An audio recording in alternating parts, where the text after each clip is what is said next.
히브리서 3장 보겠습니다.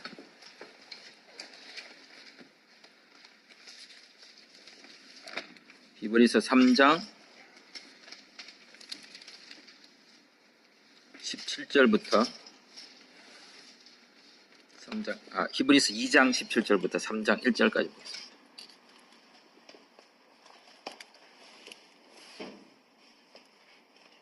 히브리서 2장 17절부터 3장 1절까지입니다.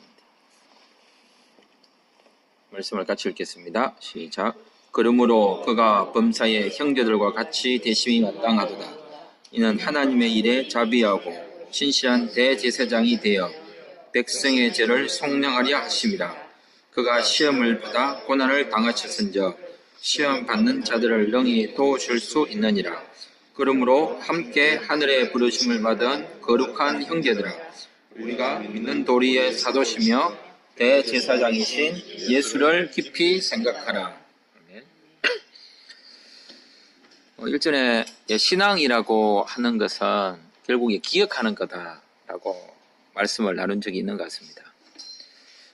사실 인생이라는 것이 삶을 되돌아보면 되돌아볼 만한 추억거리가 있을 때 참 행복한 것 같습니다. 제가 하루는 집에 앉아 있다가 눈물이 엄청 나더라고요. 펑 울었습니다. 운 이유는 아버지 생각이 나서 울었는데, 아버지가 생각나서 운 게 아니라 되돌아보니 아버지하고 기억나는 추억이 하나도 없는 거예요. 뭐 사소하게 여겨지고 이런 추억이 있었지라고 할 만한 게, 건질 만한 게 너무 없는 거예요. 진짜 티끌만한 것도 찾아보기가 너무너무 힘든 거예요. 그래서 제 자신이 화가 나서 너무너무 슬프고, 또 그 아버지를 향해서도 그 아버지는 나한테 왜 이랬지, 왜 또 나게 나고, 나는 더 커서 왜 아버지하고 좀 더 좋은 추억들을, 사소하지만 맛있는 것도 먹고 좀 보고 이야기도 하고 이런 추억들을 왜 안 했을까? 귀찮다고, 싫다고, 아버지 별로 안 좋아한다고, 또 짜증내신다고 안 했던 걸 되돌아보니까, 진짜 사람이라는 게 그냥 아버지 얘기 아니라 그분과 함께 보내왔던 그 시간의 사소한 정이라고 할까요? 그런 것들이 사람에게는 되돌아보면 인생을 흐뭇하게 만들고, 뭔가 힘들 때에 그걸 통해서 작도 받고 일할 텐데 기억되는 게 없더라고요. 그래서 제가 너무 화가 나서. 혹시 이미 다들 돌아가신 부모님들이시지만 또 아직도 부모님이 생존에 계신 분이 어디 있습니까? 권사님 계시네요. 와, 다 돌아가셨어요? 아직 계세요? 좋은 추억이 있습니까? 추억이 없죠? 많이 맞아. 문제, 우리는 그렇게 해서 우리는 자식들한테 많은 추억거리를 만들어줘야 많이, 그렇죠. 많이 때려가지고야. 진짜로, 이제는 나이가 드시고 하니까 진짜 잠시라도 추억을 만드는 게 진짜, 사람은 결국은 그 기억할 만한 게 있을 때 행복하거든요. 앞으로 살아갈 소망을 갖는 꿈이 있어 사람이 사는 게 아니라, 그 꿈이라고 하는 것은 결국은 뒤돌아봤을 때 뭔가 자신을 꿈꿀 수 있도록 받쳐준 과거의 흔적이 남아 있었기 때문에 그 흔적 위에 꿈을 꾸는 거거든요. 그래서 오늘 성경도 우리에게 이야기합니다. 어떤 형태든지 신앙이란 다른 게 아니다. 예수를 깊이 생각하는 거다. 이런저런 이야기 해봐야 예수님을 생각하는 것과 비교될 수 있는 게 없는 것 같습니다. 예수님, 그분 자신을 그분이 무슨 일을 했는지, 또 무슨 말씀을 했는지, 그것도 중요하죠. 하지만 그분 자체를 생각하자는 거죠. 어쩌면 신앙을 한다는 것이 신학적 일이 아님에도 불구하고 신앙을 돈독하게 하고자 하는 많은 사람들이 성경 연구 자체가 자신의 신앙적 고백이라고 생각하는 사람이 있는 것 같아요. 성경 연구 자체도 아주 중요하지만 그 성경 속에 계신 예수님을 고백하고 예수님을 생각해야 되는데, 그냥 연구 자체가 재미나고 연구 자체가 좋은 거예요. 학문적 대상으로서 여기고 하는데, 그것도 아름답기는 하지만 우리에게 진짜 중요한 것은 예수님을 생각하는 것입니다. 근데 이 생각한다는 것 자체가 우리에게 무엇을 말해주고 있냐면, 그냥 생각하는 게 아니라 딱 단서를 달고 있습니다. 생각은 혼자 하는 게 아니다. 예, 혼자 생각하면 장점이 많죠. 예, 내가 어떻게 생각하든지 상관이 없잖아요. 근데 뭐라고 했냐면 함께 생각하라고 하고 있습니다. 그러므로 함께 생각하라. 신앙이란 생각하는 것인데 혼자 하는 게 아니라 함께 하는 겁니다. 예배는 드리는 것인데 혼자 드리는 게 아니라 함께 드리는 거고요. 말씀을 듣는데 혼자 듣는 게 아니라 함께 듣는 것입니다. 그래서 예수님은 교회의 머리가 되시고 사도 바울은 그 성경 속에서 교회라는 모습을 통해 가지고 하나님의 백성들이 자신의 신앙을 엮어가야 된다라고 이야기한 것 같아요. 함께 생각하는 것만큼 힘든 게 또 어디 있을까요? 사람마다 자기 가치가 있죠. 사람마다 배움의 정도가 다르죠. 사람마다 좋아하는 게 다르고 쓰는 언어도 다릅니다. 그렇기 때문에 같이 생각한다는 것은 그걸 다 뭐라고 했냐면 제가 자세히 묵상해보고 자료들을 보고 이러니까 아주 재미난 단어가 있다고요. 거룩한 형제들아 우리가 믿는 도리 이걸 갖다면 우리가 고백하는 그런데 우리가 믿는 도리 그리고 부르심을 받은이라고 할 때 이 받은이라는 것을 뭐라고 하냐면 쉐어라고 하는 게 쉐어예요. 나눈다. 그리고 함께 공유된다. 그러니까 함께 하늘의 부르심을 공유한 함께 하늘의 부르심을 나눈 그 부르심 안에 참여된 그 부르심과 함께 동행하는 그냥 함께라는 단어는 그냥 말뿐인 게 아니라 실제 부르심을 받은 것을 받았으면 뭐 하는 거냐면 이게 나누어 줄 때에 그게 함께 한다는 거죠. 예수님을 생각하는 것은 자신의 고백으로 끝나는 게 아니라 그 고백이 되기 위해서 뭐냐면 함께 하늘에 제가 이렇게 부름을 받았습니다. 그래서 이 부름은 이러한데 어떤가요? 서로 나누고 그게 또 뭡니까? 참여하도록 사람들을 초청하고 이게 같이 가는 거거든요. 같이 가려면 속도도 조절해야 되고요. 그래서 사도 바울이 이 말을 했죠. 단단한 식물을 먹을 수 있는 사람은 혹시라도 그 단단한 식물을 먹지 못하여 그 예를 들 때에 제사 이야기 했거든요. 제사 음식을 먹지 마라가 아니라 믿음의 건덕을 위해서 혹시 안 먹는 게 좋지만 음식이기 때문에 그냥 먹어도 된다 하지만 누군가는 이것 때문에 상처받고 시험받는 사람이 있으니까 그 사람을 위해서 신앙은 결국은 배려다. 그래야 같이 가는 거 아니냐.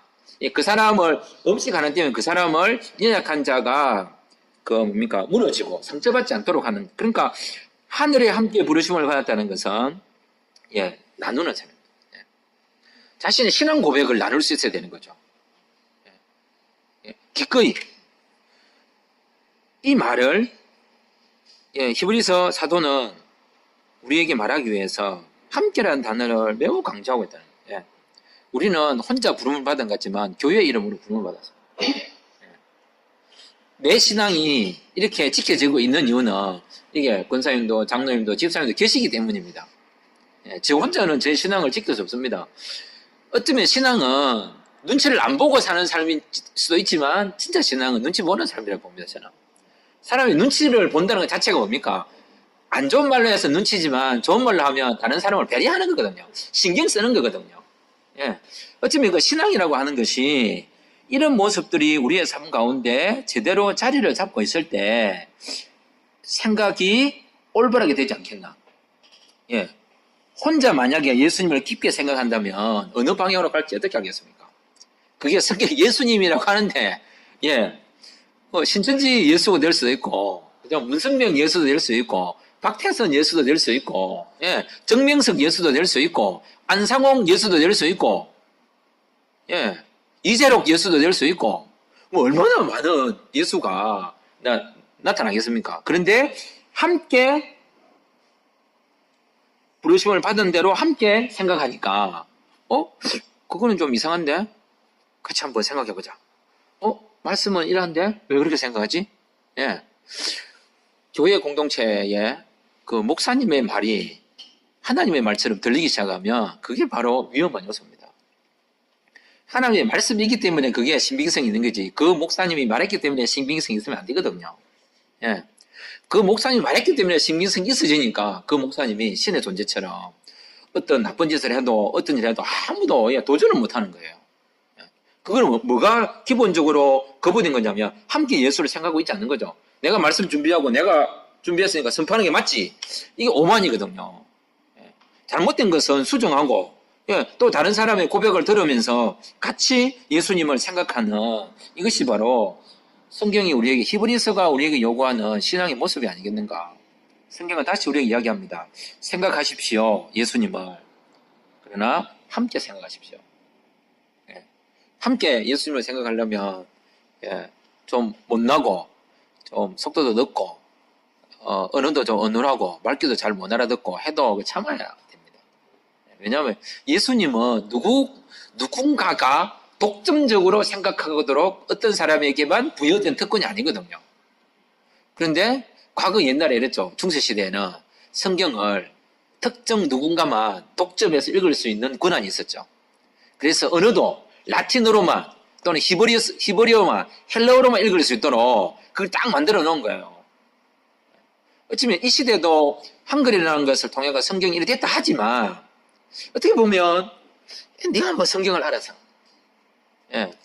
뭔가 이게 성경을 읽기 위해서 학문이 있어야 되고 성경을 읽기 위해서 학력이 있어야 되고 성경을 읽기 위해서 학벌도 있어야 되고 성경을 읽기 위해서 많은 경험과 노하우가 쌓여 있는 사람이 성경을 생각하고 예수님을 생각할 때 그 사람의 생각을 옳다라고 인정해주는 그런 분위기가 우리에게 있다면 그거는 진짜 잘못된 거죠.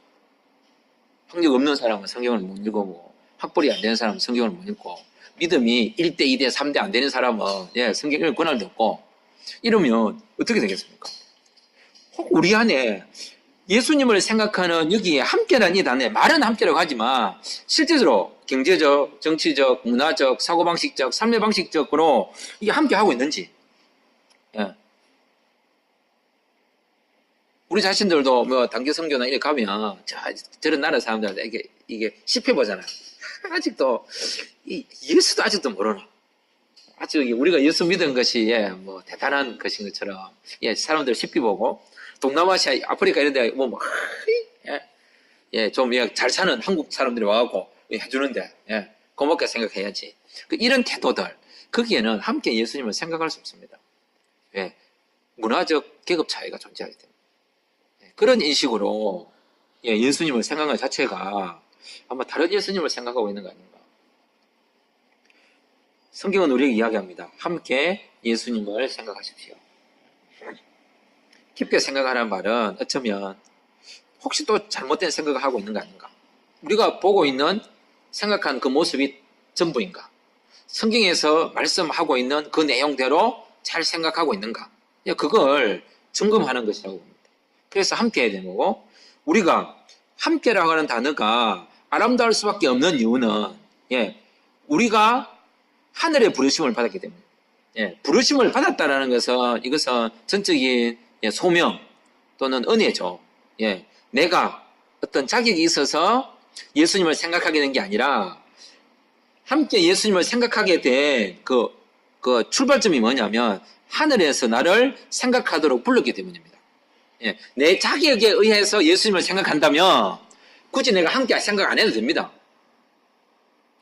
내가 능력이 되고 내가 학벌이 되고 내가 학력이 되고 아버지도 믿고 할아버지도 믿고 그 믿음의 가문이 있기 때문에 예수님을 생각할 수 있는 자격이 된다. 이렇게 했던 사람들 있죠. 그 사람들이 바로 지금 유대인들이죠. 아브라함의 자손이고 다윗의 후손들이기 때문에 자기들은 하나님을 생각할 수 있는 권한이 자기들만 있다고 생각하는 거죠. 만약에 그런 자격이 있는 사람이라면 함께는 단어가 필요 없습니다. 그런데 왜 함께라는 단어가 굳이 강조될 수밖에 없냐? 그것은 나의 자격과 상관없이 은혜로 예수님을 생각하도록 부름을 받았기 때문입니다. 내가 태어나고 싶어서 태어났다면 제가 부모님을 좀 함부로 해도 되겠죠? 내가 태어난 거니까 그분이 나온 게 아니고 내가 나오고 싶어서 나왔으니까 내가 엄마 뱃속에 있어야지 있었고요. 내가 나와야지 해서 나왔다면 뭘 하겠습니까? 다른 어떤 존재에 대해서는 제가 싸울 수도 있고 다툴 수 있지만 제 부모님에게 한마디도 못하는 이유는 그분들 앞에서 내가 없으니까 내 존재 근거 자체가 그분들이기 때문에. 우리의 삶의 출발, 우리의 신앙의 출발 자체가 부름을 받은 거예요. 부름을 받은. 그래서 함께 해야 되고, 그래서 우리는 함께 예수님을 생각하게 되잖아요. 예수님을 생각한다고 할 때에 생각할 거리가 있어야겠죠. 예수님이 어떤 예수님을 생각해야 되냐? 그것은 바로 우리 믿는 도리의 사도시며 대제사장이신 예수님을 생각하라고 합니다. 사도란 그분이 무엇을 가르치셨는지를 듣는 거고, 대제사장이라 우리의 죄를 17절에 이야기했습니다. 신실한 대제사장이 되어 백성의 죄를 속량하셨다. 그가 시험을 받아 고난을 당했기 때문에 또한 우리를 도우신다라고 하는 대제사장이기 때문입니다. 그러니까 예수님의 가르침과 어쩌면 예수님의 가르침과 예수님의 십자가죠. 그분의 가르침과 십자가를 생각하면 우리가 다른 거 생각할 게 없죠, 사실은. 어떻게 가능하면 그분의 가르침이 기록되어 있는 성경을 많이 읽을 것인가? 그래서 제가 자주 말씀드리지만 성경 읽기에 방법은 딴 거 없다. 예수님 생각하면 된다. 어떤 분이 요즘 오랫동안 주일날 한국 교회에 좀 유명한 사람들의 설교를 계속 들었나 봐요. 그러다가 이분이 이게 아니다. 내가 성경을 읽어야겠다. 설교를 듣고만 있는 게 아니라 성경을 읽어야겠다. 라고 해서 성경 읽기를 해서 표준 3번역, 그다음에 세 번역 성경, 그다음에 개역 성경 3개를 놓고 읽는데요. 그래서 한 본문을 따로따로 읽으면 3번 읽게 된다고. 그래서 이해도 돕고 3번 읽으면서 하겠어요. 제가 그래 말씀했습니다. 읽기 전에 예수님 생각하고, 읽으면서 예수님 생각하고, 읽고 나서 예수님 생각나면 그 묵상은 최고다. 결국 우리가 성경을 읽는 것도 우리의 사도시며 대제사장이신 그분의 가르침이 뭔지, 우리의 죄를 속량하신 그분의 교훈과 그분의 말씀과 십자가를 생각하는 것인데, 즉 말씀과 십자가의 완성체이신 예수님을 생각하는 거다. 얼마나 우리가 예수님을 기억할 수 있는가가 그 신앙의 아름다움이 아니겠는가. 어떤 행동을 했는가의 문제가 아니라, 이번 주일날도 목사님이 계속 말했던 게 그거잖아요. 예수님이 생각나는가였습니다. 그분의 나라, 내가 바라야 될 것과 바라지 말아야 될 것. 딴 게 아니라 예수님을 생각하고 예수님이 이루신 그 고난의 십자가. 저는 그날 말씀을 들으면서 고난이 과연 얻어맞아서 고난일까? 그게 고난이 아니라 욕망하고 있는 것 자체가 고난이겠다 생각 들더라고요. 욕심 많은 그게 이미 그게 고난이다. 그 고난을 욕망을 하고 싶고 그걸 넣고 싶은데 십자가 때문에 그래, 아이고 내가 또 욕망하는구나. 그게 이미 내가 십자가를 지는 삶이라 봐요. 우리가 뭐 핍박받고 얻어맞고 이런 게 아니라 인간이 가지고 있는 그 본질적 자체가 십자가를 가까이 하게 되면 그 자체가 이미 고난이라는 거죠. 우리는 머리부터 발끝까지 욕망 덩어리인데 십자가를 가까이 하는데 어떻게 모든 게 갈등이고 괴롭지 않겠습니까? 그래서 우리의 신앙은 다른 데 있는 게 아니라 함께 하늘의 부르심을 받은 거룩한 형제들이기 때문에 이 거룩조차도 우리의 정체성이라고 하는 이것도 우리의 능력으로 된 게 아니라 그분의 부르심 때문에 거룩한 사람이 된 거고요. 또 함께 부름을 받았고요. 또 함께 우리는 예수님을 생각하라고 이야기합니다. 예수님 같이 생각하기가 참 쉽지 않습니다. 어떤 사람은 간증이 있고요. 어떤 사람은 간증거리가 없습니다. 그러면 같이 생각하기 참 쉽지 않습니다. 간증거리가 있는 사람의 이야기가 중심이 되어 그 사람이 생각한 예수님이 그 분위기에 예수님이 됩니다. 이게 참 좋은 모습이긴 하지만 어떤 면에서는 위험합니다.